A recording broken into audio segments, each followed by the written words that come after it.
Toute la création est parfaitement soumise à Allah et les seuls qui ne font pas toujours ce qu'ils sont censés faire sont les hommes et les djinns. Allah dit dans le Coran, tout ce qui est dans les cieux et sur terre célèbre la gloire d'Allah. Le soleil et la lune, la terre et les cieux sont en parfaite obéissance à Allah. Et la terre est un témoin direct de tous les péchés qui sont commis à sa surface. Et elle porte aussi en elle tous les corps et toutes les âmes corrompues qui se sont accumulées depuis le début de l'humanité. C'est comme si on te gavait de choses dégoûtantes et que ta seule envie était de cracher ou de vomir ce qu'il y a en toi. Et depuis tout ce temps, la terre a donc envie d'expulser toute la corruption qui se trouve en elle. Et seul Allah la retient de le faire.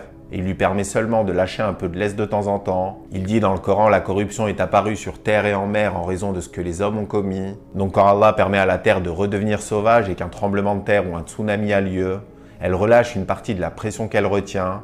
Et Allah fait goûter aux hommes une partie de ce qu'ils ont acquis. Et ces événements ne sont qu'un aperçu de ce qui se passera le jour du jugement. Ce jour-là, Allah libérera totalement la terre et lui permettra de rejeter tout ce qu'elle a en elle. Dans le Coran, il la compare à une femme enceinte qui se libère enfin de ses fardeaux. Il dit quand la terre rejettera ce qui est en son sein et se videra, ce jour-là, elle sera enfin soulagée comme une femme qui donne naissance et qui se libère de son poids. Et Allah dit que c'est son état par défaut. Il dit quand la terre tremblera de son violent tremblement. Donc c'est même pas Allah qui la fera trembler, mais il lui permettra au contraire de se déchaîner et d'agir comme elle a toujours voulu le faire. Et ce jour-là, l'homme sera sous le choc et dira qu'est-ce qui lui arrive. Il deviendra fou et se mettra à courir dans tous les sens en voyant tout ce qui se passe autour de lui. Allah dit, tu verras les gens ivres alors qu'ils ne le sont pas. Les éléments se déchaîneront, les océans entreront en ébullition, les montagnes se mettront en marche, la terre sera nivelée, le soleil et la lune se réuniront et le jour du jugement pourra commencer.